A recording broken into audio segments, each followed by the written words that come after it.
The Campbell Road Girls by Kay Brellend. Read by Annie Aldington. Prologue. Summer 1930.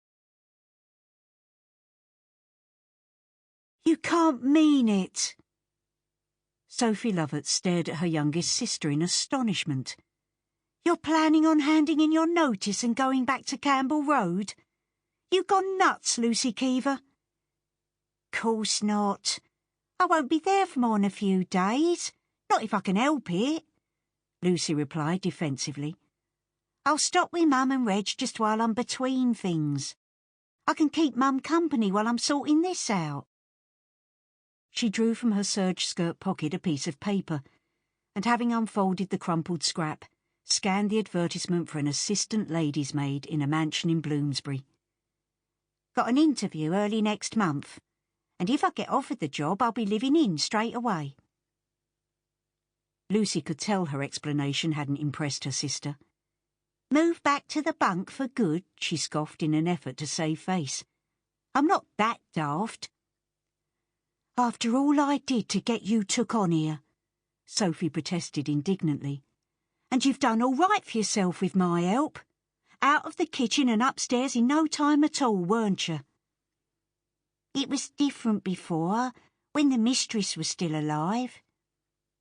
The staff at Lockley Grange still called their employer's late wife the mistress. His current spouse was referred to as the madam, and invariably in a disparaging tone. You can't throw it all in because you've had a bit of a disagreement with Mrs. Lockley. Sophie was prowling back and forth outside the stable block, while reasoning quietly with her sister. She was aware they might be overheard. Weren't a bit of a disagreement. Lucy's wry grimace emphasised her point. She was also keeping a weather eye out in case any ears were flapping in the vicinity. She called me an insubordinate wretch who should keep to her place. So I told her. She hesitated, and guilty colour stole into her cheeks. I told her a few home truths. So even if I don't chuck it in, I'll probably get chucked out. Lucy defiantly tilted her chin. She's never liked me, and I know I ain't alone in not liking her. Nobody here took to her from the start. Lucy stepped closer to hiss in her sister's ear. We all know she got John Drew sacked from the stables, and Edna couldn't wait to work out her notice before she quit. If you're honest, you know you and Danny don't like her either. Sophie struck a finger to her lips and steered her sister roughly against the cover of brickwork. Lucy had spoken the truth. Sophie and her husband Danny had been disappointed, to say the least, on being introduced to the master's new wife.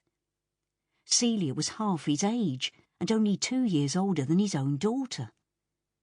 Monica had wisely decided to decamp to live with her aunt in Yorkshire shortly after her stepmother moved in.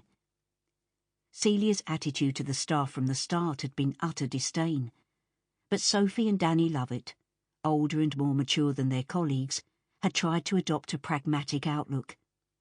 They had a great deal to lose since they'd been promoted to the top jobs.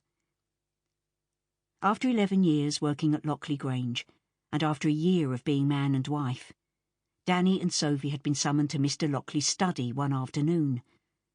They turned up in trepidation, wondering what they'd done wrong, only to learn they'd been doing everything right. Sophie had been promoted to a new position of housekeeper, and Danny to that of house steward. With hindsight, they'd realised their employers had wanted to free themselves from running the Grange because they'd known their time together was limited. None of the servants had been aware of the mistress's grave illness until near the end. How about if I have a quiet word with the master? Sophie offered unconvincingly.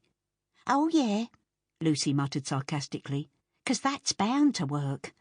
We all know she's got him wrapped right around her little finger, and we all know how she keeps him there, she added sourly. Lucy had previously held Mr. Lockley in high estimation, but her opinion of him had plummeted when she'd realised what a sucker he was. Ever since the newlyweds had returned from honeymoon, guttural noises could be heard issuing from the master's suite, at any hour of the day or night, prompting salacious gossip in... Sample complete. Ready to continue?